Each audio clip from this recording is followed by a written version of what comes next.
ثم كلا سيعلمون ثم كلا سيعلمون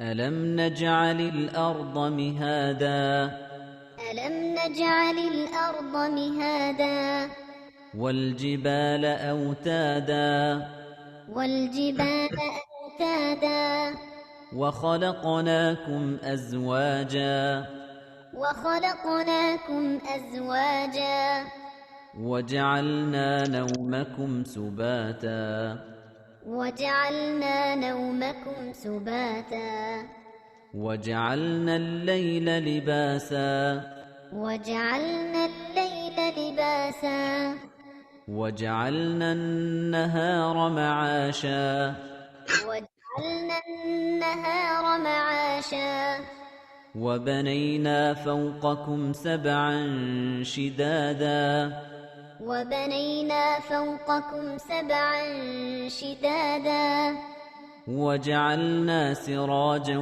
وهاجا وجعلنا سراجا وهاجا وأنزلنا من المعصرات ماء ثجاجا وأنزلنا من المعصرات ماء ثجاجا لنخرج به حبا ونباتا لنخرج به حبا ونباتا وجنات ألفافا وجنات ألفافا إن يوم الفصل كان ميقاتا إن يوم الفصل كان ميقاتا يوم ينفخ في الصور فتأتون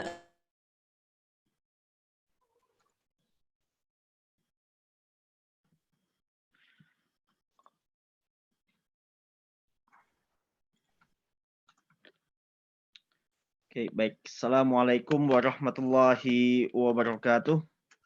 Waalaikumsalam warahmatullahi wabarakatuh.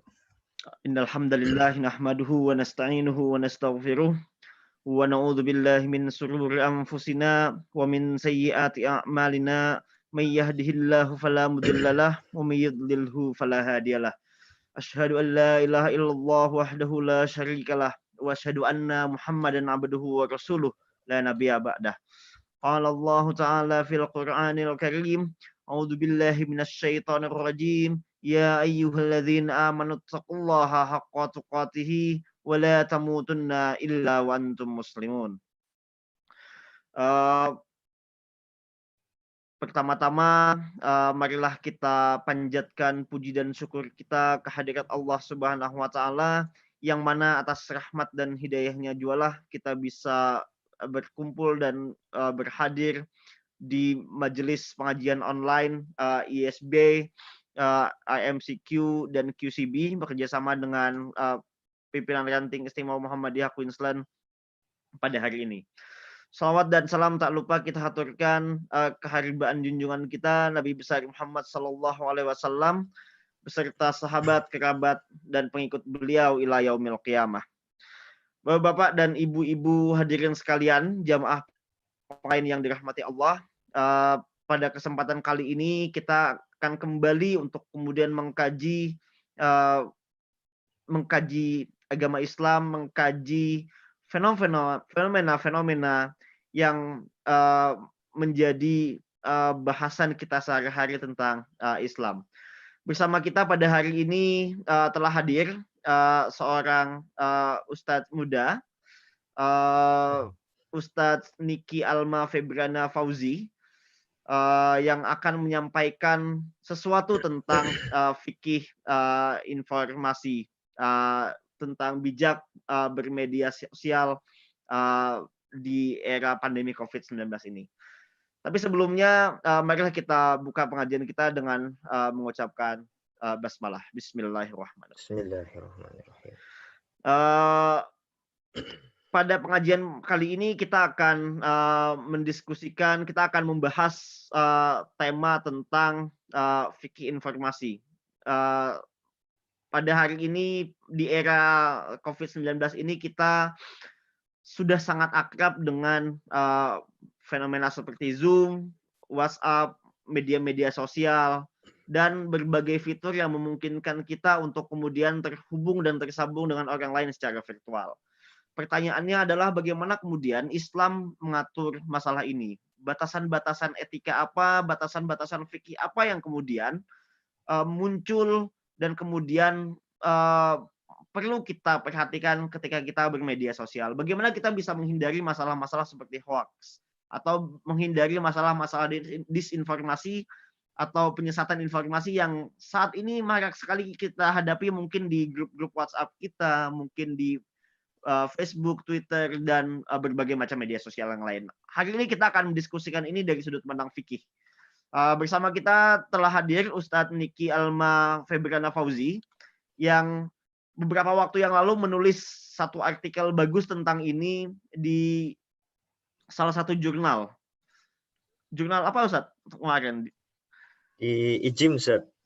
Di Indonesian Journal of Indonesian Muslim Societies. Itu salah satu jurnal ilmiah yang dikelola oleh teman-teman UIN Salatiga. Nah, beliau mendiskusikan masalah fikih informasi ini secara cukup komprehensif di sana. Nah, mungkin kita akan banyak mendiskusikan masalah fikih informasi ini secara lebih luas. Bagaimana kemudian di era pandemi COVID-19 ini kita bisa berhadapan dengan fenomena maraknya gelombang informasi dan bagaimana sebagai seorang muslim kita menyikapinya. Ustadz Niki Alma Febriana Fauzi adalah dosen dengan konsentrasi ilmu hadis di Universitas Ahmad Dahlan Yogyakarta. Saat ini beliau juga menjadi kepala pusat tarjih Muhammadiyah di Universitas Ahmad Dahlan, dan beliau menyelesaikan studi beliau di University Malaya di Malaysia dengan konsentrasi di ilmu hadis. Nah, langsung saja saya berikan kesempatan kepada Ustadz Alma untuk kemudian menyampaikan materi tentang fikih informasi ini. Waktu dan tempat saya persilakan. Baik, terima kasih. Bismillahirrahmanirrahim. Assalamualaikum warahmatullahi wabarakatuh. Alhamdulillahi rabbil alamin. Alhamdulillahilladzi anzala as-sakinata fi qulubil mu'minin liyazdadu imanan ma'a imanihim. Asyhadu an la ilaha illallah wa asyhadu anna Muhammadan abduhu wa rasuluh. Allahumma salli ala Muhammad wa ala alihi wa ashabihi ajma'in. Amma ba'd. Teman-teman jamaah pengajian virtual yang ada di Brisbane, Australia, yang mudah-mudahan dimuliakan oleh Allah Subhanahu wa Ta'ala. Alhamdulillah, pertama kita tentu patut bersyukur kehadirat Allah Subhanahu wa Ta'ala karena kita masih diberikan kesehatan, masih diberikan kekuatan untuk melaksanakan ibadah di bulan suci Ramadan ini, meskipun dengan keadaan yang mungkin berbeda dari tahun-tahun sebelumnya. Biasanya tahun-tahun sebelumnya kita melaksanakan ibadah-ibadah Ramadan dengan penuh gegap gempita, berjamaah di masjid dan lain sebagainya.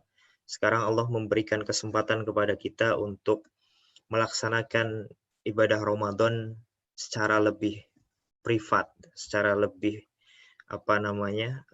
intens secara individu seperti itu. Tapi meskipun demikian, mudah-mudahan tidak mengurangi ketakwaan kita, tidak mengurangi ketaatan kita, semangat kita untuk melaksanakan ibadah di bulan suci Ramadan. Salawat dan salam semoga selalu tercurahkan kepada junjungan kita Nabi besar Muhammad SAW yang telah membawa kita dari zaman jahiliyah menuju zaman Islamiyah.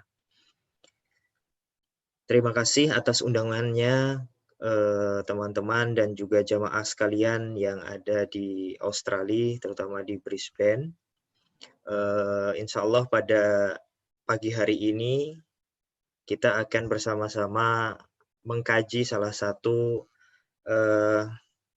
ilmu Allah, mengkaji salah satu pengetahuan yang mudah-mudahan bisa menjadi tambahan wawasan dan bekal kita khususnya ketika bermedia sosial. Pada kesempatan kali ini, insya Allah saya akan membawakan materi tentang fikih informasi yang spesifik akan membahas tentang bagaimana agar kita bisa bijak bermedia sosial, khususnya menurut pandangan Islam. Jamaah sekalian yang dimuliakan oleh Allah, saya ingin mengawali dari sebuah kisah. Kisah ini diabadikan dalam salah satunya ya, karena banyak riwayat yang mencantumkan kisah ini.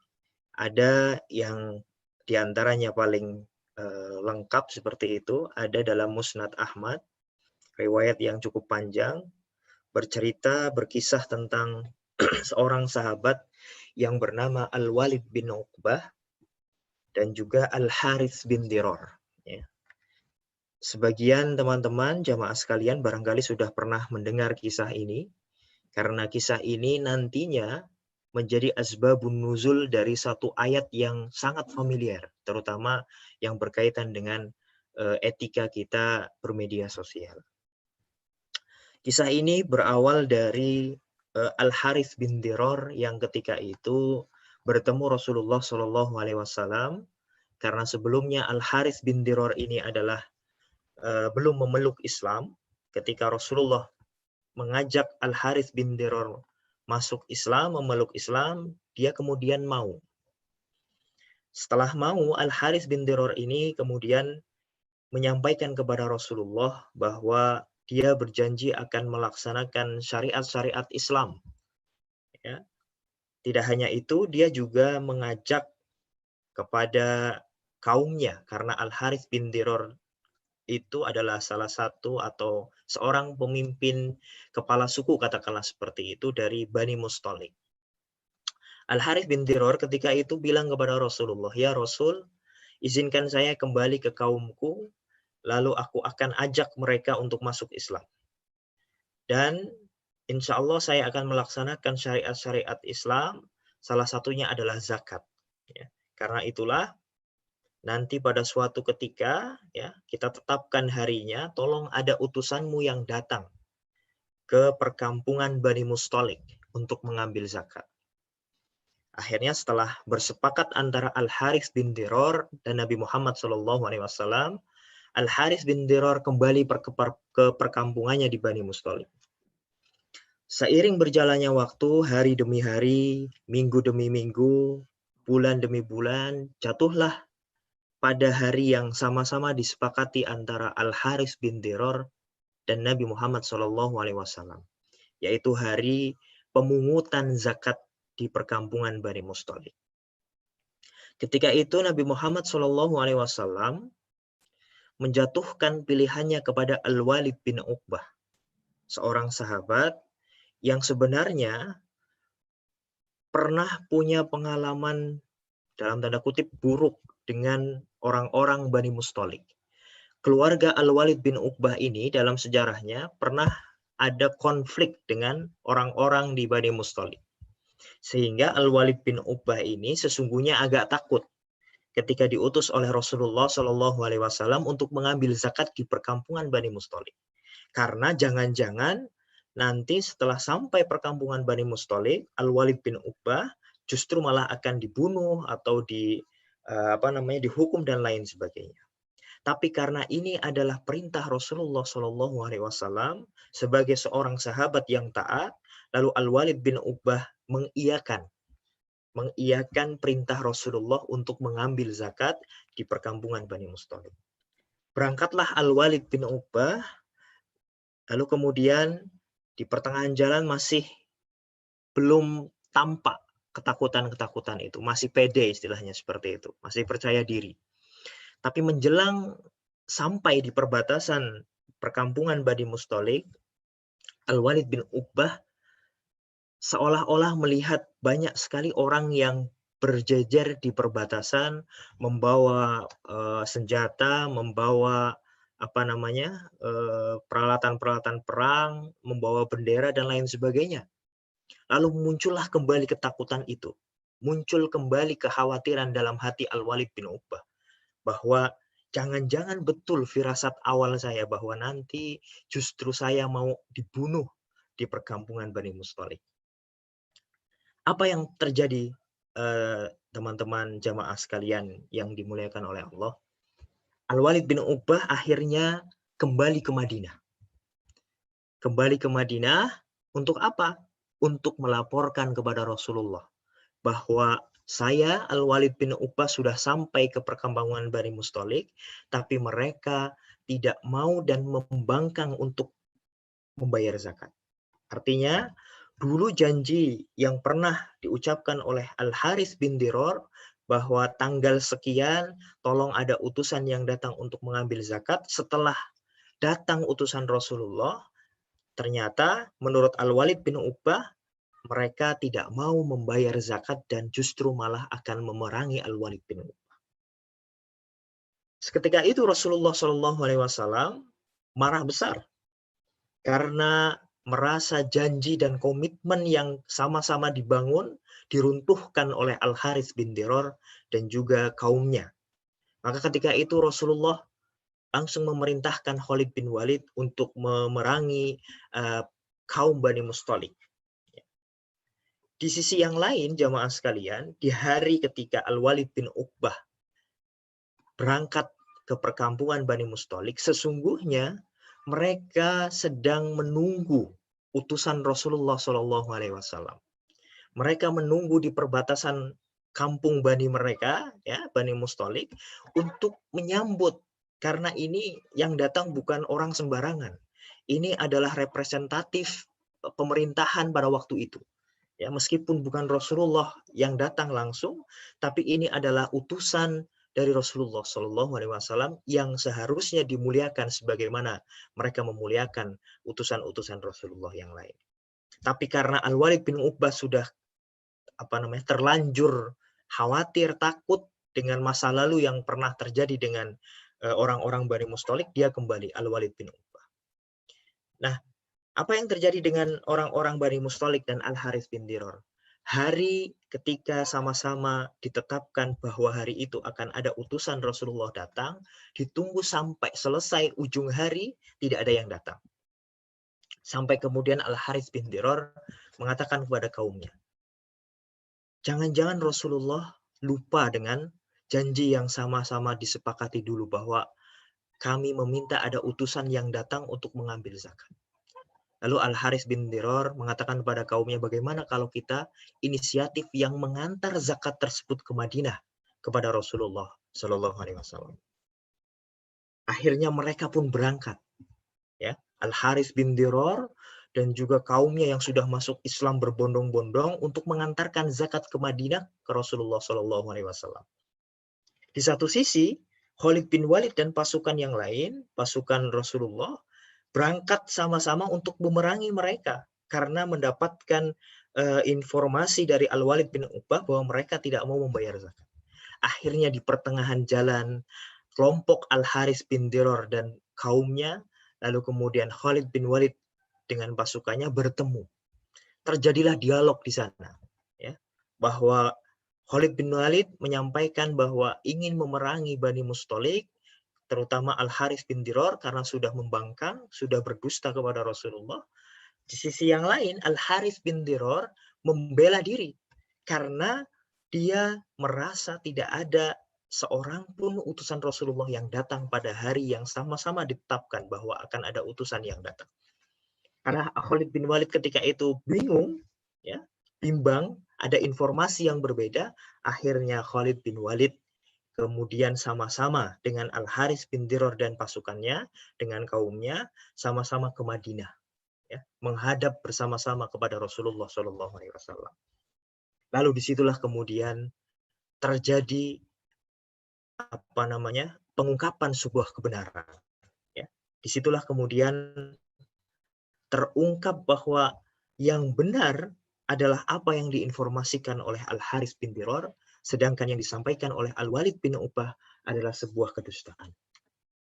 Disitulah kemudian Rasulullah kemudian ditegur oleh Allah Subhanahu wa Ta'ala melalui Quran surat Al-Hujurat ayat yang ke-6. A'udzu billahi minasyaitonir rajim. Ya ayyuhalladzina amanu in ja'akum fasikun binaba'in fatabayyanu an tusibu qauman bijahalatin fatusbihu ala ma fa'altum nadimin. Wahai orang-orang yang beriman, jika datang seorang yang fasik membawa suatu informasi, membawa suatu berita, maka klarifikasi terlebih dahulu, teliti terlebih dahulu, ya. Kenapa? Agar kamu tidak menimpakan suatu musibah kepada suatu kaum atau seseorang tanpa mengetahui keadaannya yang sebenarnya, yang justru akan menyebabkan kamu mendapatkan penyesalan atas perbuatanmu itu. Ya. Jadi ayat ini jamaah sekalian dilatar belakangi oleh suatu peristiwa bahwa Rasulullah dulu hampir terpapar hoax. Rasulullah dulu hampir termakan hoax. Kalau tidak dibimbing oleh wahyu, maka Rasulullah pasti sudah menjadi korban hoax sebagaimana sebagian dari kita yang akhir-akhir ini justru mengkonsumsi informasi-informasi yang tidak benar. Tapi karena Rasulullah ini adalah nabi, ini adalah rasul, mendapatkan bimbingan dari Allah Subhanahu wa Ta'ala, langsung ditegur oleh Allah. Jangan langsung percaya dengan informasi yang seperti itu. Turunlah ayat, ditegur dengan Quran surat Al-Hujurat ayat yang ke-6. Jamaah sekalian, apa yang bisa kita ambil dari pelajaran peristiwa dari Al-Walid bin Uqbah dan juga Al-Harits bin Diror dan Bani Mustalik? Pertama, berita hoax atau berita dusta sesungguhnya sudah ada sejak zaman dahulu, sejak zaman Rasulullah. Bahkan Rasulullah sendiri hampir terpapar hoax. Kalau seandainya tidak dibimbing oleh wahyu, barangkali Rasulullah sudah menjadi seperti kita, ya, seperti sebagian kita yang terpapar hoax akhir-akhir ini. Ya. Karena itulah, apa yang bisa kita ambil pelajaran bahwa di saat kita hidup sekarang ini, di tengah perkembangan teknologi yang luar biasa, kita harus jauh-jauh lebih teliti dan lebih sabar ketika mendapatkan informasi, terutama di media sosial. Dulu Rasulullah belum ada medsos, belum ada Facebook dan lain sebagainya. Ya. Sekarang kita cobaannya jauh lebih berat karena sudah ada media sosial, sudah ada platform-platform yang banyak sekali yang memungkinkan kita mendapatkan informasi yang sangat banyak, tapi sesungguhnya informasi tersebut bisa jadi adalah informasi yang tidak benar. Ya. Dengan perkembangan teknologi yang luar biasa, kita mendapatkan banyak sekali cobaan-cobaan berita hoax. Dulu 5 tahun atau 10 tahun yang lalu kita masih terheran-heran. Ada orang yang bisa mengedit wajah seseorang misalkan. Tubuhnya misalkan Ustadz Umar, tapi mukanya ternyata muka saya. 10 tahun yang lalu, 5 tahun atau 10 tahun yang lalu, hal itu masih sangat menakjubkan dan masih masih sulit sekali diidentifikasi dan masih dianggap sebagai sesuatu yang wow gitu. Wow, luar biasa, ya. Dan diyakini sebagai kebenaran. Ya, makanya dulu banyak public figure atau tokoh-tokoh seperti itu yang kena fitnah karena fotonya diedit, wajahnya siapa, tapi badannya siapa. Ya, dengan adanya program aplikasi yang sangat banyak. Ya, tapi seiring berjalannya waktu bisa dicek yang seperti itu. Tapi seiring berjalannya waktu juga teknologi semakin berkembang.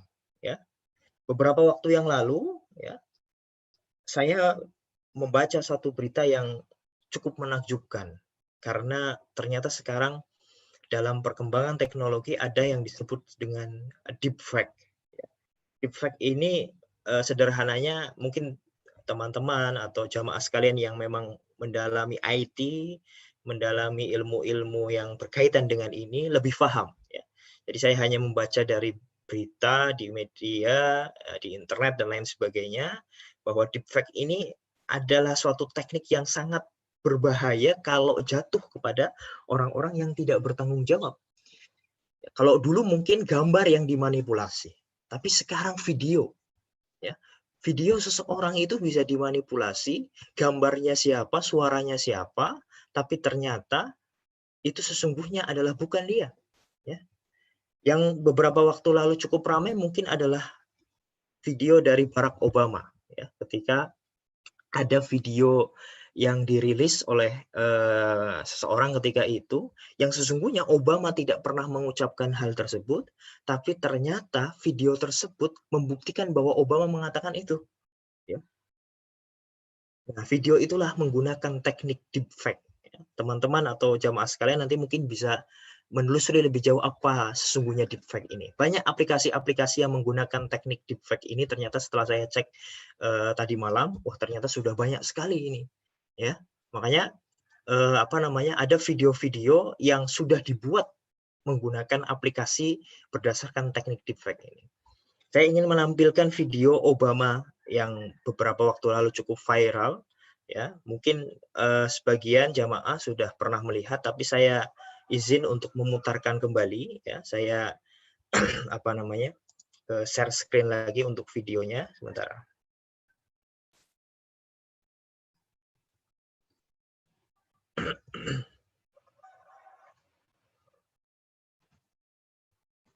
Mudah-mudahan bisa terdengar ya.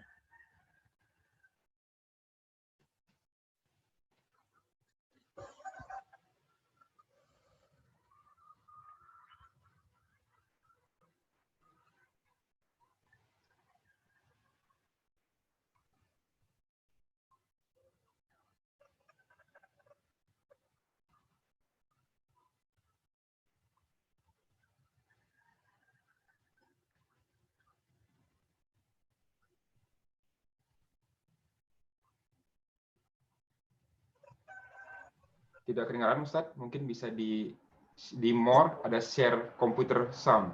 Oh sebentar, nggak kedengaran ya? Oh ya, sebentar. Di more itu ada share computer sound. Pada saat share screen ada pilihan share computer sound juga. Coba mulai share screen lagi, ada centang share computer sound gitu. Sebentar. Di kiri bawah itu pada saat kita mau pilih screen mana yang mau di share, ada pilihan di sebelah kiri share computer sound. Share computer sound. Oke. Oh iya, sorry. Sudah kelihatan belum, Ustaz?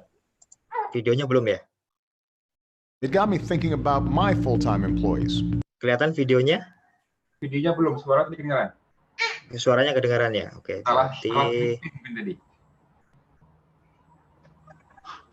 Berarti new screen ya?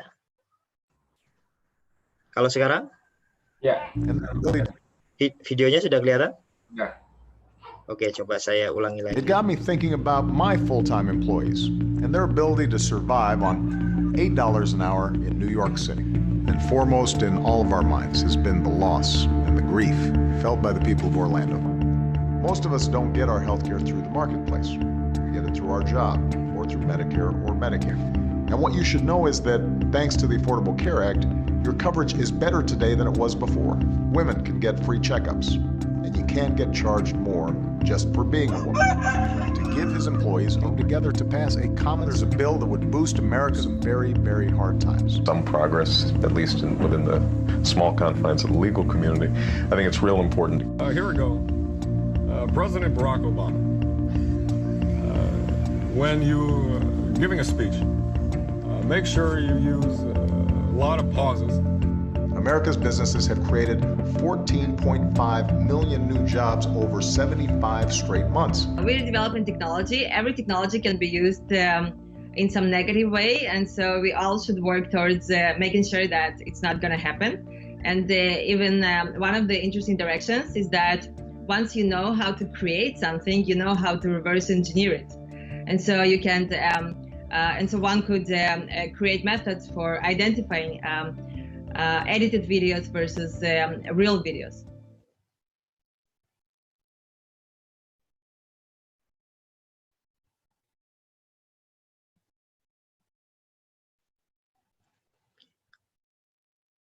Satu lagi, saya ingin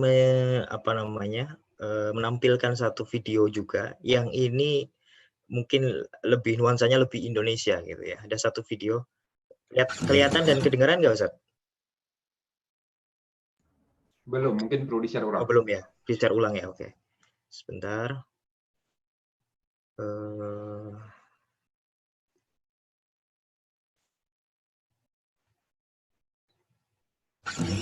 Kau datang, hai.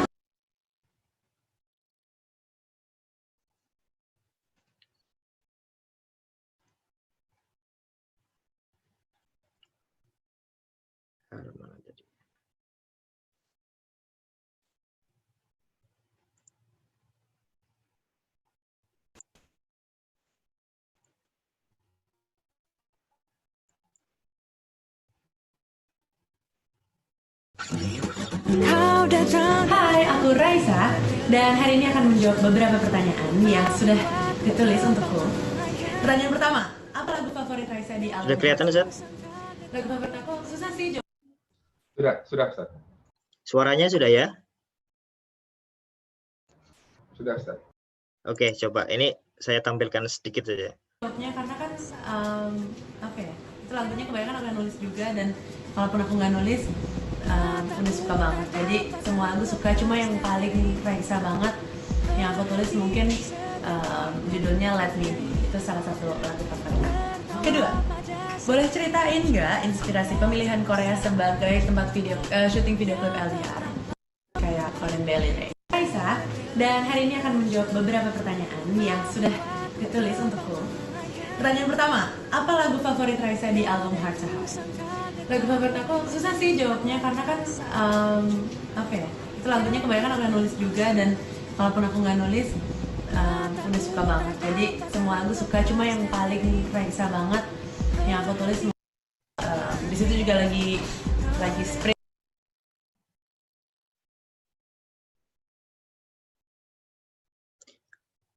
Oke, itu tadi video yang yang menunjukkan satu fenomena baru, bahwa ada aplikasi-aplikasi ya, perkembangan teknologi yang memungkinkan untuk itu. Tadi yang pertama soal Obama ya. Teman-teman jamaah sekalian mungkin sudah pernah lihat itu ya, sudah pernah mendengar informasi terkait itu. Yang kedua tadi soal video Raisa ya. Jadi yang pertama tadi gambarnya diubah menjadi gambar Ria Ricis, mimiknya tetap mimik yang seolah-olah berbicara dengan suaranya Ray. Nah, nanti yang kedua yang tengah-tengah itu ada suara Tora Sudiro. Wajah Tora Sudiro tapi suaranya masih Raisa seperti itu. Nah, itu yang muncul hari-hari ini ya di perkembangan teknologi ke depan, sehingga sangat berbahaya ketika kita tidak kemudian punya kesadaran ketika bermuamalah di media sosial. Nah, karena itulah kita perlu semacam pedoman dari agama Islam terutama ya. Bagaimana sesungguhnya kita bermuamalah di media sosial ya. Apa sih sebenarnya prinsip-prinsipnya? Apa sebenarnya etikanya yang harus kita perhatikan seperti itu. Saya ingin mulai ini dari pedoman umum ya.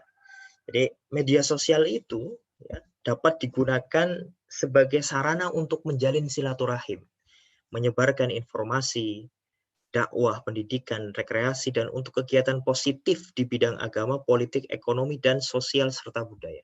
Jadi media sosial sesungguhnya dapat digunakan untuk apa saja gitu ya. Baik yang berkaitan dengan dakwah, dengan politik, ekonomi, dan lain sebagainya. Cuma ketika bermuamalah dengan media sosial harus dilakukan tanpa melanggar ketentuan agama dan ketentuan peraturan perundang-undangan. Nah, itu yang kemudian harus kita pedomani bersama. Oke, boleh kita berdakwah, tapi harus sesuai dengan ketentuan agama. Boleh kita menyebarkan informasi terkait budaya, politik, dan lain sebagainya, tapi jangan sampai melanggar ketentuan agama. Nah, itu yang kemudian perlu kita sadari bersama, bahwa banyak sekali informasi-informasi yang menyebar di media sosial yang belum mematuhi ketentuan-ketentuan agama dan ketentuan-ketentuan perundang-undangan seperti itu.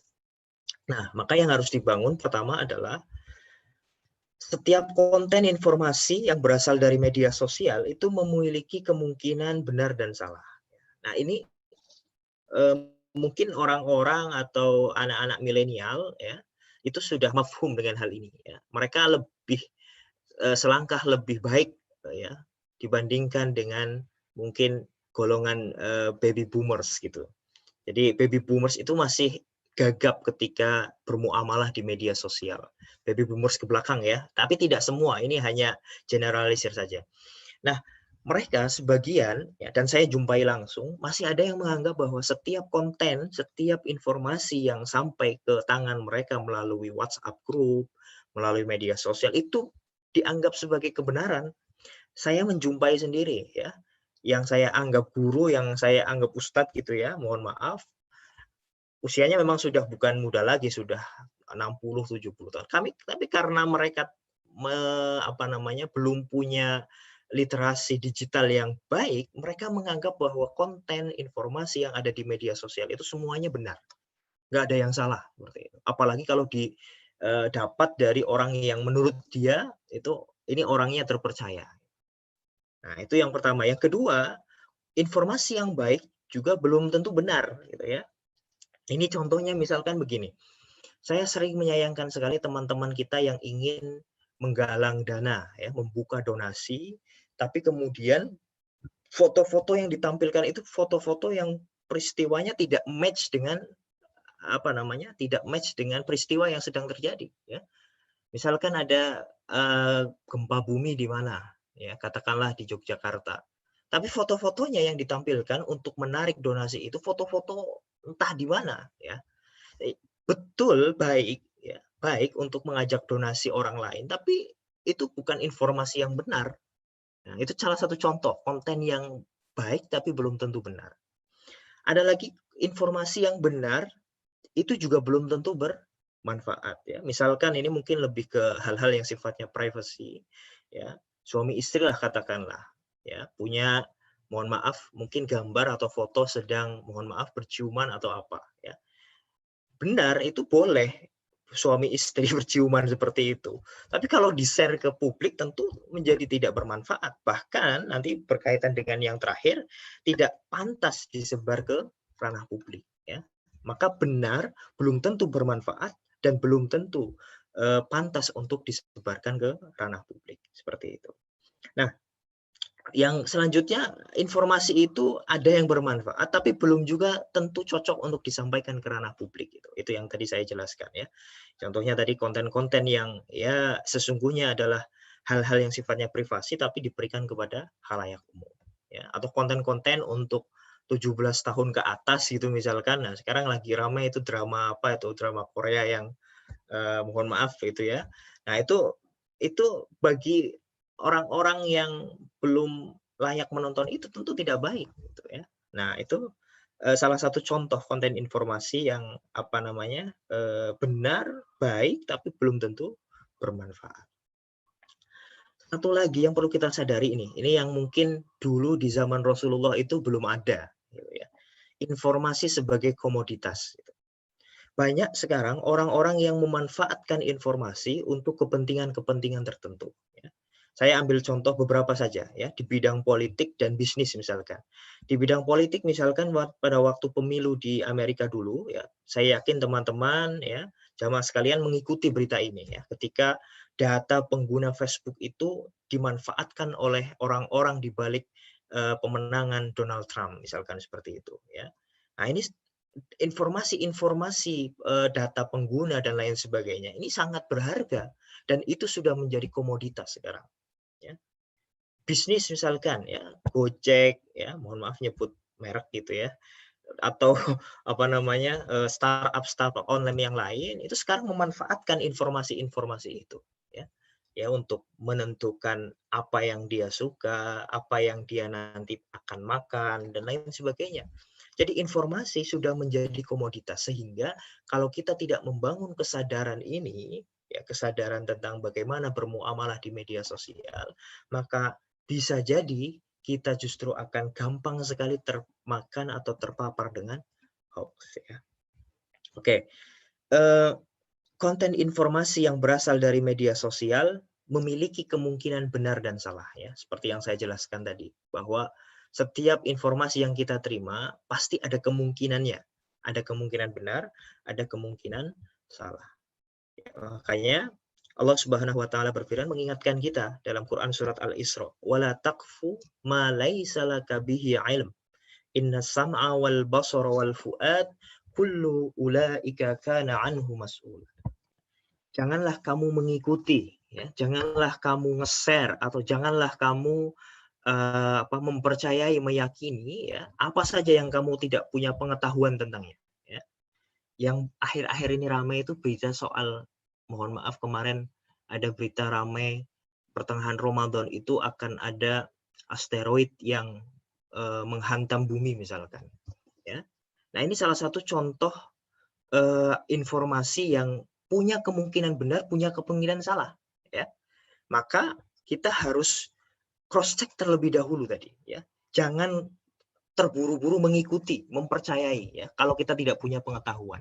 Makanya dalam Al-Quran dilanjutkan, ya. Kalau kamu nggak punya pengetahuan tentang itu, bukan pakarnya, fas'alu ahla dzikri. Tanya ke orang yang punya otoritas, tanya ke orang yang punya ilmunya, seperti itu. Saya nggak boleh berbicara tentang ilmu astronomi misalkan, menjelaskan Tuhan itu tanpa ada pengetahuan yang saya miliki, ya. Saya nggak boleh berbicara tentang hubungan Indonesia dengan Cina gitu ya, akibat COVID ini gitu ya, karena saya bukan jurusan hubungan internasional seperti Ustadz Umar misalkan, karena itu bukan kapasitas saya. Tanya ke ahlinya seperti itu. Nah itu salah satu contoh bahwa kalau kita belum punya pengetahuan, belum punya ilmunya, ya maka jangan langsung meyakini, jangan langsung menyimpulkan sesuatu, jangan langsung mengikuti. Seperti itu. Kenapa? Karena sesungguhnya pendengaran, penglihatan dan hati semuanya itu akan diminta pertanggungjawaban. 3 tadi itu, ya, pendengaran, penglihatan dan hati adalah sumber informasi bagi kita, ya. Karena kalau kita tidak mendaya gunakan 3 ini, ya, ujuk-ujuk langsung mengikuti informasi yang belum terpercaya, misalkan 3 hal ini yang akan dimintai pertanggungjawaban oleh Allah Subhanahu wa taala. Ya. Makanya jangan buru-buru kalau kita dapat informasi di media sosial. Cek dulu sumbernya, ya. Sanadnya kalau dalam ilmu hadis misalkan. Kalau sudah dicek sanadnya misalkan ini dari siapa gitu ya. Ini medianya apa misalkan, oh pantas ini medianya ngomong kayak gini, ini orang yang punya itu seperti ini misalkan. Atau kalau berkaitan dengan orang, siapa ini yang menyampaikan. Nah itu perlu dicek secara mendalam terlebih dahulu sebelum kita menyimpulkan suatu informasi itu benar atau salah. Ya, lalu kemudian setelah itu dicek kontennya, ya maksudnya apa gitu ya. Contohnya misalkan konten-konten yang sekarang tersebar berkaitan dengan COVID itu banyak sekali yang hoax ternyata. Ya. Saya mendengar tadi searching terlebih dahulu ada sekitar ratusan bahkan mungkin ribuan berita-berita hoax yang berkaitan dengan COVID. Ya. Makanya konten-konten terkait COVID itu harus dicek terlebih dahulu. Ya. Ya, misalkan contoh berita hoax tentang COVID. Ya. Jangan makan es krim atau makan minuman yang dingin-dingin. Itu untuk salah satu bentuk penularan, salah satu bentuk upaya kita mengurangi penularan. Nah, itu dinisbatkan ya ke UNICEF. Nah, tentu ini adalah sesuatu yang perlu dicek kontennya benar atau tidak gitu ya. Tidak hanya sanadnya tapi kontennya benar atau tidak. Nah, kemudian dipastikan konteks, tempat, dan waktu serta latar belakang saat informasi tersebut disampaikan. Ya. Contohnya tadi seperti donasi yang disampaikan ya untuk menarik perhatian orang, tapi ternyata ini konteksnya lain, ya, tempatnya lain, bencananya lain seperti itu. Meskipun baik, tapi itu bukan termasuk dalam informasi yang benar. Makanya ini poin terakhir barangkali yang bisa saya sampaikan. Ada beberapa pedoman yang perlu kita pegangi ketika bermuamalah di media sosial. Pertama, kalau kita mendapatkan suatu informasi, bandingkan dengan sumber-sumber yang lain. Jangan langsung ujuk-ujuk menyimpulkan, meyakini, ya, lalu kemudian menyimpulkan secara tanpa bijak seperti itu. Nah, yang seperti ini, misalkan membandingkan informasi dengan sumber satu dengan sumber yang lain, itu harus dilakukan ketika informasi itu masih diragukan kebenarannya. Ya. Lalu yang kedua, bertanya kepada sumber informasi jika kita tahu. Kalau kita tahu sumbernya, informasinya tentang apa, dan kita tahu kenal misalkan orang yang orang yang diberitakan dalam informasi itu siapa, maka langsung klarifikasi, tanya ke orangnya. Gitu ya. Atau klarifikasi kepada pihak-pihak yang memiliki otoritas dan kompetensi. Jadi mungkin ini kalau berkaitan dengan lembaga dan lain sebagainya. Ya. Yang keempat, yang terakhir, nah sekarang di dunia digital itu sudah cukup banyak, ya, sudah cukup memadai periksa-periksa fakta yang disediakan oleh media. Ya. Misalkan kita kalau mau ngecek itu hoax atau bukan, kita bisa buka misalkan ada website namanya cekfakta.com. Ya. Ini dibuat oleh Aliansi Jurnalis Indonesia kalau tidak salah. Yang di situ itu terkumpul berita-berita hoax apa saja. Lalu kemudian kalau ada kemungkinan berita hoax, kita bisa melaporkan. Dan saya yakin tidak hanya itu, ya. Banyak kita sekarang punya misalkan media-media yang dia menyediakan periksa fakta, ya. Tirto misalkan itu punya rubrik lah, semacam rubrik itu periksa fakta gitu. Bahkan akhir-akhir ini berkaitan dengan COVID, WhatsApp itu sekarang konon sudah punya pusat informasi terkait berita hoax dan yang bukan, ya, yang khususnya berkaitan dengan COVID. Nah, ini salah satu bentuk cara kita kalau mau mengecek ini hoax atau bukan atau tidak, ya. Nah, itu yang bisa barangkali kita pedomani bersama, yang berkaitan dengan muamalah kita di media sosial berdasarkan pandangan Islam. Nah, mungkin itu Ustadz Umar dan Ustadz Rahmat dan juga teman-teman yang lain yang bisa saya sampaikan. Kalau ada yang mau didiskusikan atau ditanyakan, nanti mungkin bisa kita lanjut lagi seperti itu. Saya kembalikan kepada moderator Ustadz Umar, dipersilahkan. Baik, jazakumullah khairan katsiran pada Ustadz Alma yang telah menyampaikan dengan cukup komprehensif bagaimana etika dan bagaimana pandangan Islam terhadap bermedia sosial yang baik. Nah, ini tadi ada beberapa hal yang tadi cukup menarik telah disampaikan oleh Ustadz Alma. Pertama, soal bagaimana kita belajar dari ibrah, cerita di zaman Nabi Muhammad SAW, bahwa ternyata hoax ini sudah muncul, dan ini yang kemudian menjadi latar belakang dari turunnya ayat Al-Quran surah Al-Hujurat tentang jika ada orang fasik datang kepadamu, maka kemudian fatabayyanu, dan bertabayyunlah. Nah, ini kemudian disampaikan oleh Ustadz Alma tadi, cukup banyak fenomena-fenomena yang sekarang menuntut kita untuk bisa membangun tradisi untuk tabayyun, terutama ketika berhadapan dengan informasi-informasi di media sosial. Dan ini cukup penting, dan prinsipnya adalah tadi disampaikan oleh Ustadz Alma, prinsip bagaimana kita kemudian membangun, tadi yang pertama adalah membangun tradisi ilmiah, tradisi kepakaran. Jika kemudian kita mendapatkan informasi, maka tanyakanlah kepada pakarnya. Dan ini menuntut kita untuk kemudian juga untuk punya tradisi cek dan recek, untuk kemudian mengecek ini satu informasi sumbernya dari mana, siapa yang menyampaikan, apakah terpercaya, kalau dalam ilmu hadis itu kualitas sanadnya seperti apa. Nah, ini yang kemudian menjadi penting untuk kita renungkan bersama-sama. Nah, mungkin ada Bapak dan Ibu yang ingin bertanya. Bisa ditanyakan. Jika Bapak dan Ibu bergabung melalui Zoom, maka bisa disampaikan lewat chat. Dan jika Bapak dan Ibu juga menonton atau melihat lewat YouTube, maka kemudian bisa menggunakan fitur chat yang ada di sana. Saya persilakan jika ada pertanyaan. Mungkin sebagai pemantik, Ustadz, pertanyaan sembari kita menunggu peserta jika ada pertanyaan. Sekarang misalkan banyak informasi itu berseliweran tentang misalkan menggunakan dalil-dalil agama untuk kemudian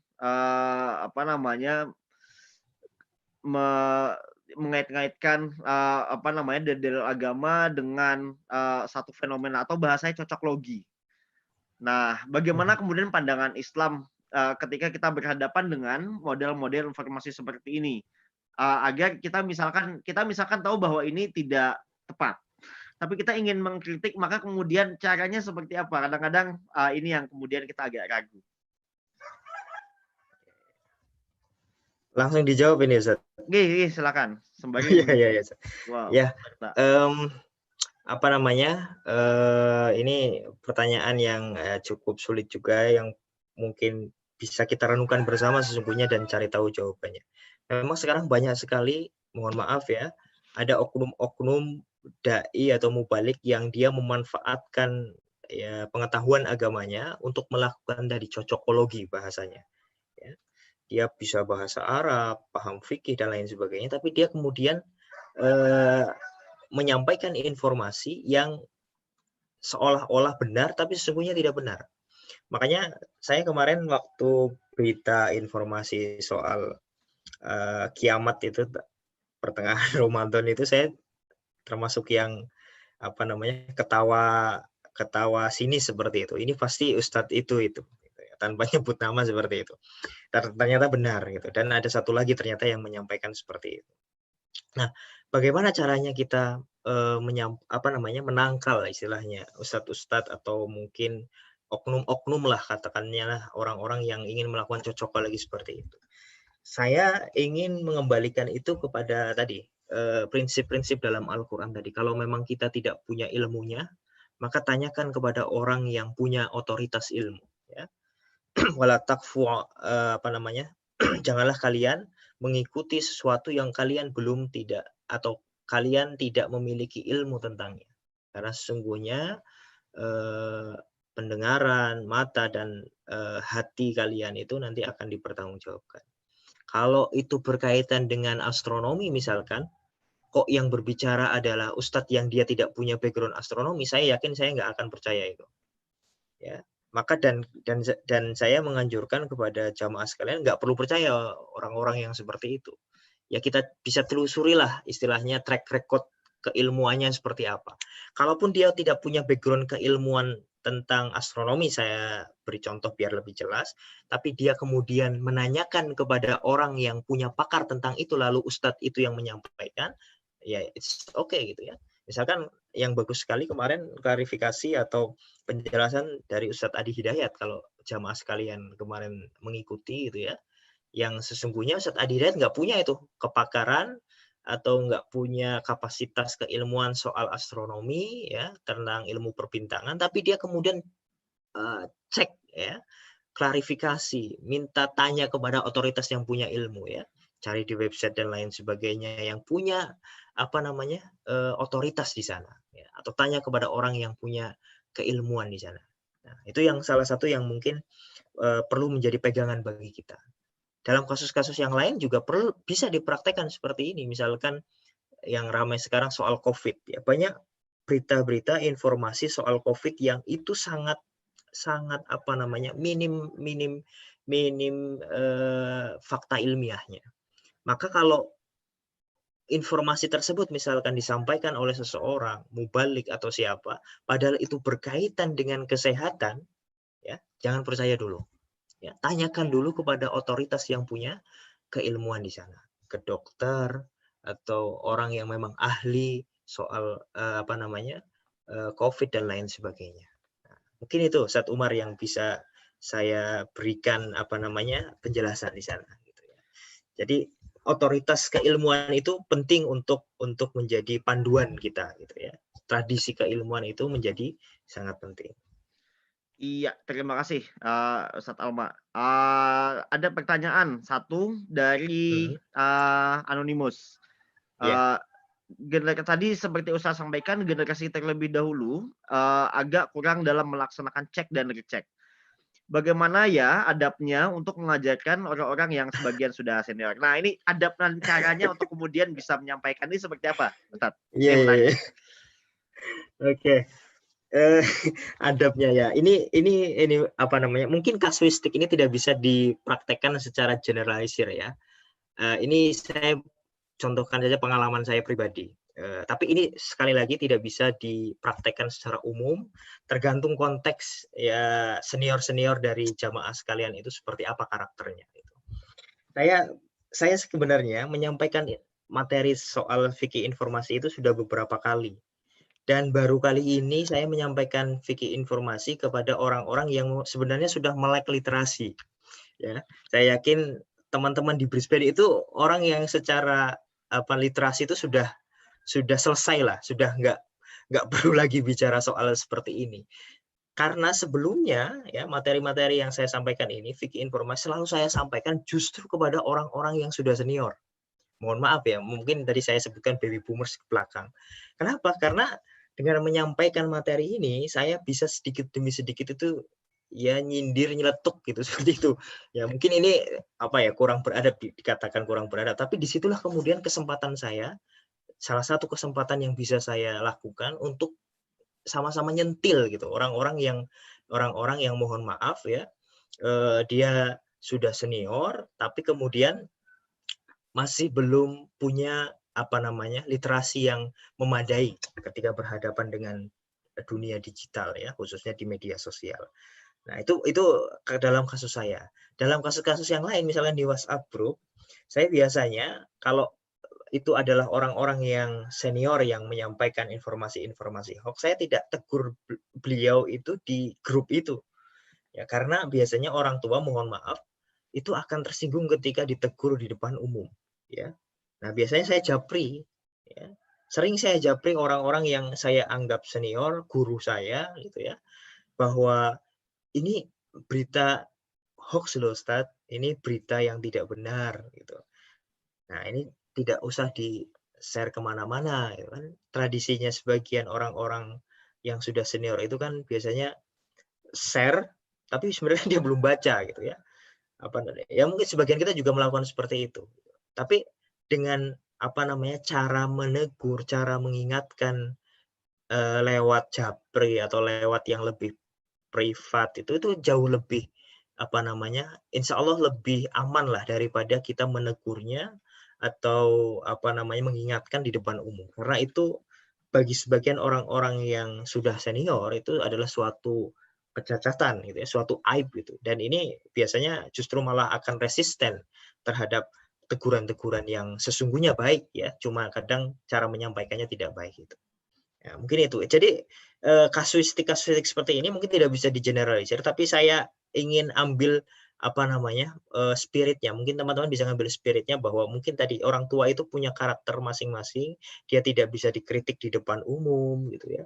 Kemudian dia tidak tidak mau dikritik kalau dia tidak mendatangkan bukti misalkan. Ya. Makanya lebih baik kita ketika mengkritik japri sekaligus menunjukkan bahwa ini loh yang berita benar itu seperti ini. Berita yang keliru tadi yang seperti disampaikan oleh Ustadz atau siapa seperti itu. Nah, mungkin itu Ustadz yang bisa saya jelaskan. Terima kasih banyak Ustadz Alma. Ada pertanyaan lain mungkin dari hadirin sekalian. Silakan bisa disampaikan di chat atau di question and answer, atau mungkin bagi yang menonton lewat YouTube mungkin bisa disampaikan via chat. Nanti akan kita sampaikan. Yeah.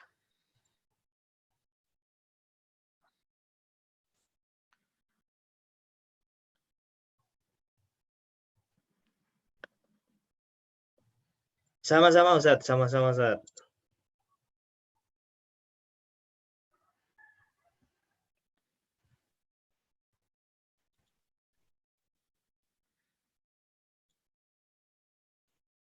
Saya cek dulu di YouTube.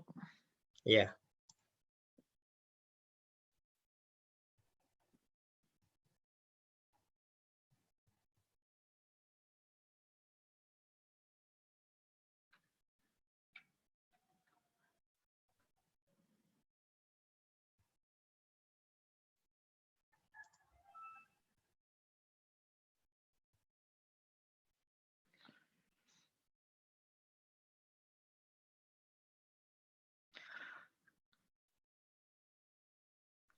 Kalau tidak ada mungkin satu pertanyaan sedikit Ustadz. Ya, gimana, Ustadz? Mungkin oh sudah ada sebentar. Ya. Ada satu lagi. Nah, satu dulu. Di Indonesia ada beberapa penggiat media sosial yang menyampaikan pernyataan yang tidak baik, tapi sampai sekarang tidak kena undang-undang ITE. Bagaimana hukum di Indonesia kemudian bisa mengenai undang-undang di ini? Nah, ini terkait dengan masalah pernyataan yang kontroversial dan kemudian bermasalah. Silakan. Ya. Ustaz. Ya ini ya mungkin apa namanya di luar apa namanya kepakaran saya atau mungkin keahlian saya terkait undang-undang dan lain sebagainya. Tapi yang jelas mungkin teman-teman jamaah sekalian juga sudah tahu juga bahwa undang-undang ITE itu memang kontroversial, bermasalah ya dari segi konten dan lain sebagainya. Nah, yang kalau tadi ditanyakan apa tadi pertanyaan saya sampai jadi lupa. Pertanyaannya ada beberapa penggiat media sosial yang menyampaikan pernyataan yang tidak baik, tapi sampai sekarang tidak kena undang-undang ITE. Nah, ini seperti apa kalau dilihat? Nah, ini saya mungkin tidak bisa menjawab ya, Ustaz. Jadi saya mungkin lebih ke perspektif agamanya tadi. Saya takutnya kalau ini jawab justru malah nanti saya kena undang-undang ITE juga ini, jangan-jangan karena tidak sesuai dengan apa namanya kemampuan atau kepakaran seperti itu. Tapi yang jelas memang undang-undang itu apa ya mengakibatkan salah satu akibat besarnya adalah penguasa atau pemerintah bisa tebang pilih ketika ada orang-orang yang mungkin tidak sesuai dengan selera pemerintah, penguasa, yaitu yang dikenakan. Yang sesuai dengan aliran atau arus pemerintah tidak dikena. Nah, itu yang menjadi masalah di situ. Nah, makanya kemudian saya lebih ingin melihatnya ini dari perspektif agama gitu. Oke lah itu diserahkan kepada hukum kriminal, hukum perdata di Indonesia misalkan. Tapi saya lebih ingin berbicara ini lebih sebagai etika kita ketika bermedia sosial. Meskipun mungkin tidak kena undang-undang ya atau apa namanya tidak diancam oleh pidana misalkan, tapi kalau itu memang berita informasi yang tidak layak untuk disampaikan ya tidak perlu kita sampaikan seperti itu. Jadi saya ingin melihatnya itu dari perspektif agamanya saja, Ustaz Umar ya. Mungkin teman-teman yang lain bisa lebih apa namanya lebih bisa menjawab pertanyaan tadi dari saudara siapa tadi saya lupa.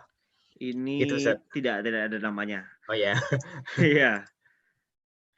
Silakan kalau ada pertanyaan yang lain, kita masih ada waktu mungkin antara sekitar 15 sampai 30 menit.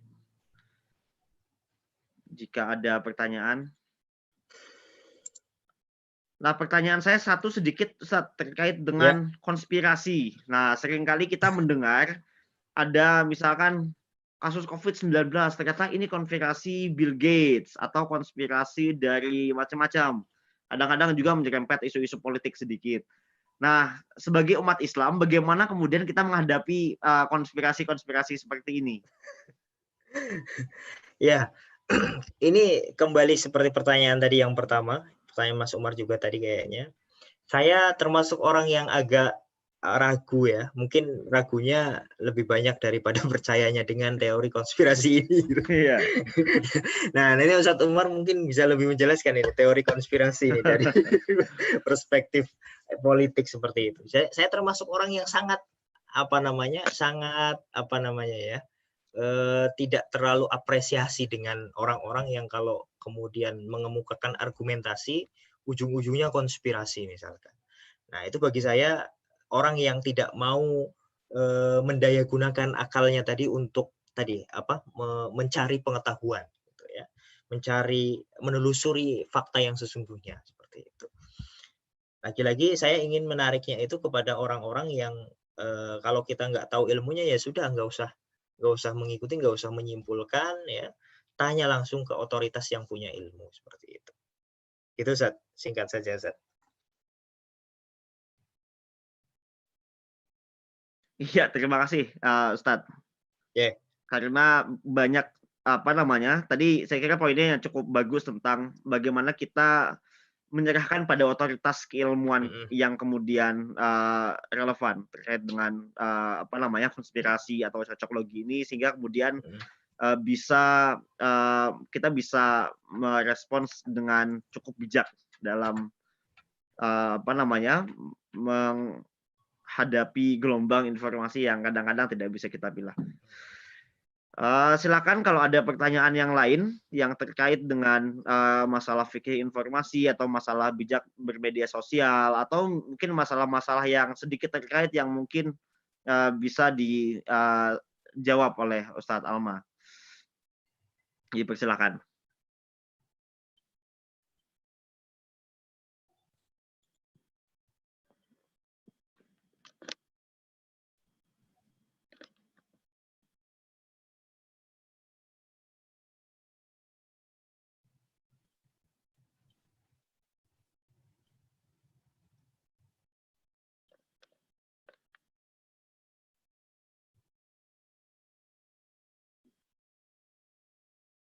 Ada satu pertanyaan, ini dari Mas Azaki.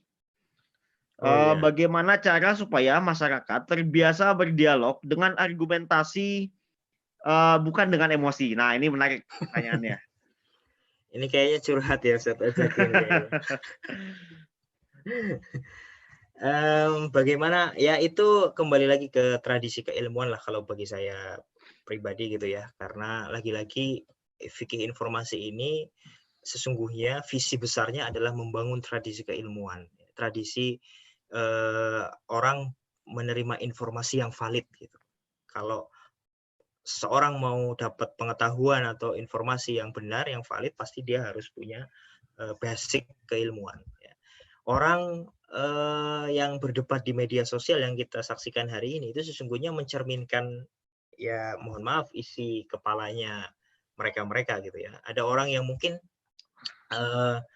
kalau mengkritik atau kalau berdebat tanpa didasari ilmu ya, dan itu kita saksikan banyak sekali di media sosial, tentunya itu mencerminkan apa yang sesungguhnya kita hadapi bersama, yaitu orang-orang yang masih masih tidak mau menjadikan ilmu sebagai pegangan gitu ya. Ya mungkin bisa disebut masuk kategori anti intelektualisme lah, katakanlah seperti itu gitu. Nah, bagaimana membangun itu ya? Memang harus kita mulai sedikit demi sedikit ya. Saya yakin Ustadz Azaki sudah memulai itu ya, dengan media yang sedang dibangun sekarang ya. Kami juga sedang mencoba untuk membangun dialog yang lebih berbobot, lebih ilmiah seperti itu gitu ya. Tentu ini tidak bisa diselesaikan dalam hitungan hari, dalam hitungan bulan. Ini tradisi yang panjang yang harus terus harus terus diasah, harus terus kita kita istilahnya itu apa ya? Harus terus kita jagani bersama gitu ya. Nggak bisa kita kasih pedoman ini misalkan di Muhammadiyah misalkan atau di kelompok agama yang lain sudah punya mengeluarkan produk ijtihad fikih informasi misalkan. Setelah itu selesai, enggak. Ya fikih informasi itu harus terus didakwahkan, harus terus kampanyekan istilahnya seperti itu. Harus terus disampaikan, dijagani agar tadi tradisi keilmuan di masyarakat kita itu bisa terwujud. Mungkin itu, Ustaz Umar. Terima kasih penjelasannya, Ustaz. Ini menarik. Yeah. Ini tadi sedikit menyentuh Muhammadiyah. Nah, kalau boleh tahu, karena Ustadz Alma kan juga di Pusat Tajim Muhammadiyah, sejauh mana kemudian Majelis Tajim Muhammadiyah itu mendorong fikih informasi ini supaya lebih luas sejauh ini? Ya, kalau selama ini, karena ini pertama sesungguhnya produk ijtihad di Muhammadiyah fikih informasi ini sesungguhnya belum ditanfid itu kayak semacam disahkan oleh pimpinan pusat Muhammadiyah. Ini sudah menjadi produk Majelis Tarjih, tapi belum menjadi produk Muhammadiyah. Karena ada, ya biasalah itu administrasi di Ormas Muhammadiyah kan cukup birokrasinya cukup rumit seperti itu. Nah, bagaimana kita mengkampanyekan itu? Meskipun itu belum disahkan, tapi kita istilahnya di bawah itu ya, di Majelis Tarjih, di pusat Tarjih, menyampaikan itu dengan beragam cara. Misalkan dulu Tarjih itu identik dengan kekolotannya gitu ya, atau ini Tarjih itu identik dengan lembaga atau majelis yang ya nggak mau bersentuhan dengan teknologi dan lain sebagainya ya. Nah, hadirnya pusat Tarjih salah satunya ingin menjembatani itu, menjembatani agar Tarjih dengan produk-produk ijtihadnya, fatwa-fatwanya itu bisa lebih membumi kepada masyarakat gitu ya. Memang belum menjangkau semuanya, tapi itu sudah kita mulai, terutama kita menyasar yang memang di dunia digital, di dunia media sosial gitu. Jadi seperti itu Mas Umar. Ya. Mungkin kalau bagi jamaah yang belum familiar, jadi Majelis Tarjih ini adalah satu majelis yang tugasnya itu adalah untuk kemudian mendiskusikan fatwa-fatwa keagamaan yang kemudian dikeluarkan oleh Muhammadiyah, terus kemudian bagaimana merumuskan ini satu hukum, satu masalah dihukumi sebagai apa. Nah, itu di ulama-ulama di Tarjih. Kebetulan Mas Ustadz Alma ini adalah lulusan dari program ulama Tarjih PUTM ya, Ustadz. Ya, Ustadz, pendidikan ulama Tarjih Muhammadiyah. Pendidikan ulama Tarjih Muhammadiyah yang memang dididik untuk kemudian merumuskan jawaban atas masalah-masalah yang muncul. Juga sekarang arahnya juga lebih didorong sejak tahun 2000-an itu untuk pembaharuan pemikiran Islam. Mungkin ada pertanyaan tambahan Bapak dan Ibu sebelum kita sudahi. Masih ada kesempatan mungkin sekitar 5-10 menit ke depan. Jika ada pertanyaan dipersilahkan, bisa disampaikan lewat Q&A atau disampaikan lewat chat di YouTube, atau mungkin bisa disampaikan langsung kalau ingin menyampaikan langsung.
Ada satu pertanyaan masih ditunggu. Nah, terima kasih Mas Rahmat. Di medsos banyak istilah buzzer dan mereka dibayar. Ini sudah dipakai di mana-mana. Bagaimana menurut Islam bila kita menjadi buzzer bayaran dan posting berita-berita yang kita sendiri tidak mengetahui kebenarannya? Apakah kita mendapatkan dosa jariah bila itu ternyata tidak benar? Nah, ini pertanyaan menarik kemudian dari soal buzzer ini. Silakan, Ustaz. Oke. Baik, ini menarik juga ini. Pertama begini. Profesi buzzer itu sesungguhnya sebagaimana profesi-profesi yang lain ya.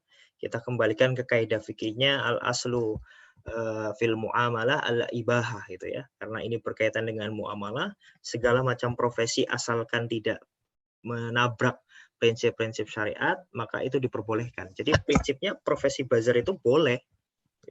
Cuma buzzer apa dulu? Nah, itu yang perlu kita telisik lebih dalam gitu ya. Kalau ternyata buzzer itu adalah misalkan buzzer, mohon maaf, yang dia menyebarkan informasi-informasi yang sesungguhnya tidak berdasarkan fakta, misalkan ya, biasanya ini buzzer-buzzer politik gitu ya, untuk menghantam lawan lawan politiknya misalkan, ya asalkan ini konten-kontennya bisa di ini enggak di apa namanya, sebarkan kemana-mana misalkan.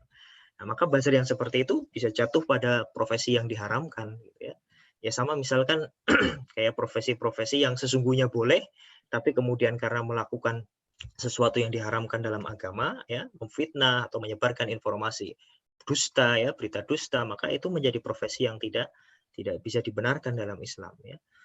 Profesinya jual beli, tapi jual belinya dengan cara misalkan menipu, ya, tentu menjadi tidak boleh. Jadi dikembalikan ke hukum asalnya dulu, bahwa sesungguhnya boleh semua profesi itu, tapi kalau itu profesinya menabrak prinsip-prinsip agama, ya,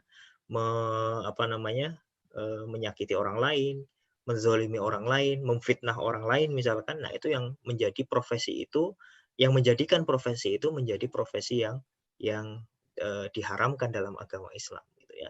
Profesinya sih misalkan jadi dosen.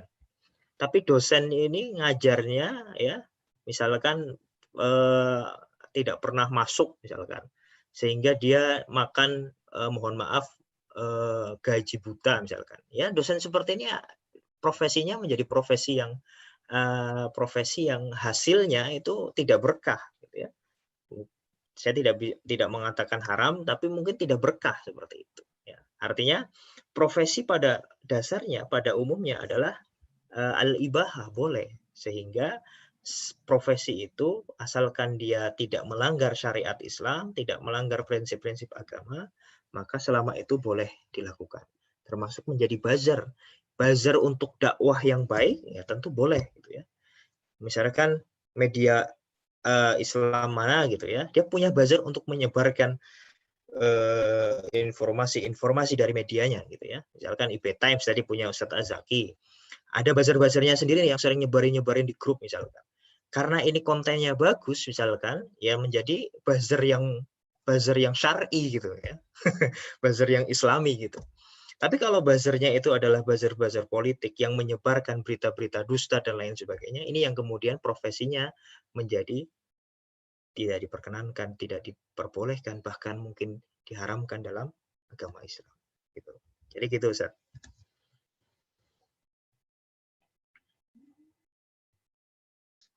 Tadi sudah cukup menarik dijawab oleh Ustadz Alma tadi terkait dengan fenomena buzzer. Jadi memang boleh, tapi lihat dulu apakah ini baik atau tidak. Nah, itu membawa manfaat atau mudarat, ini juga perlu dipertimbangkan. Iya, mungkin ada pertanyaan lagi terakhir, satu pertanyaan terakhir mungkin sebelum kita tutup.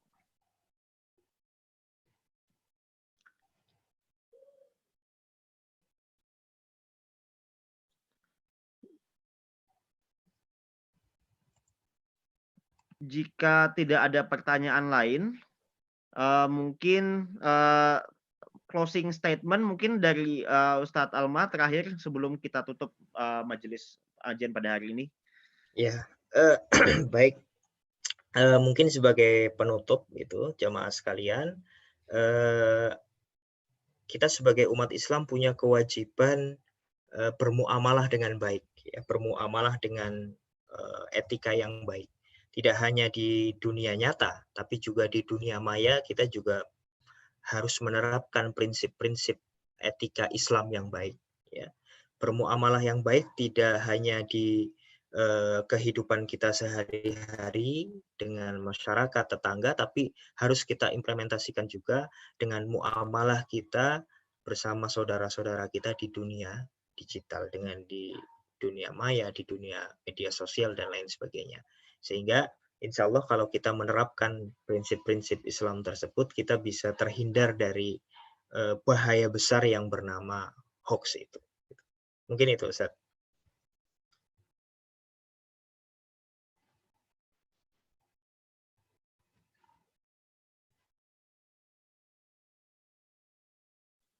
Ya, terima kasih banyak Ustadz Azaki. Jazakallah khairan jaza atas paparannya pada hari ini. Semoga memberikan manfaat kepada kita semua. Tadi Ustadz Alma tadi sudah menyampaikan banyak hal terkait dengan fikih informasi, bagaimana kita ketika bermedia sosial itu pada hakikatnya tadi terakhir disampaikan oleh Ustadz Alma tadi, bermuamalah, maka kemudian kita perlu untuk mendudukkan masalah muamalah ini dalam koridor-koridor yang telah ditentukan oleh syarak. Bahwa tadi sudah disampaikan oleh Ustadz Alma tadi, kaidah untuk kemudian melakukan muamalah, yaitu pada hakikatnya sesuatu itu boleh, tapi kemudian jangan sampai melanggar rambu-rambu yang telah dibatas yang kemudian ditentukan oleh agama. Mudah-mudahan bermanfaat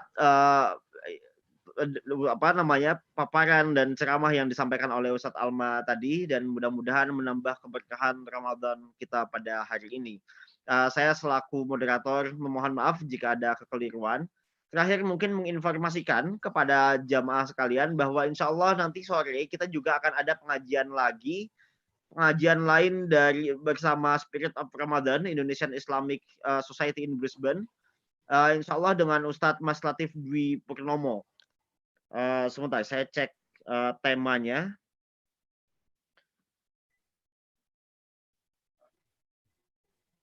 Insya Allah temanya adalah Islam, Bahasa dan Budaya Kekerasan. Jadi Ustadz Mas Latif Dwi Purnomo ini adalah kandidat PhD dalam linguistik di University of Western Sydney dan Kepala Taman Pendidikan Quran Al-Ma'arif NU di Sydney.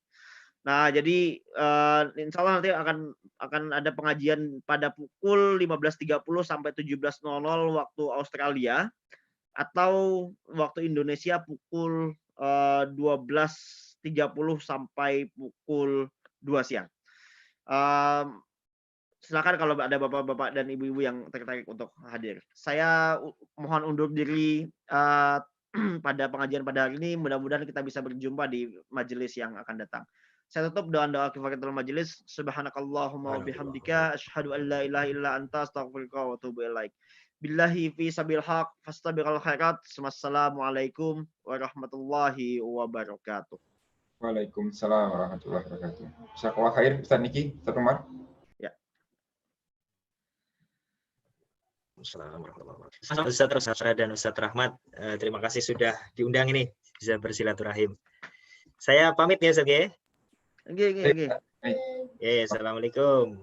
Waalaikumsalam warahmatullahi wabarakatuh. Mantap ini.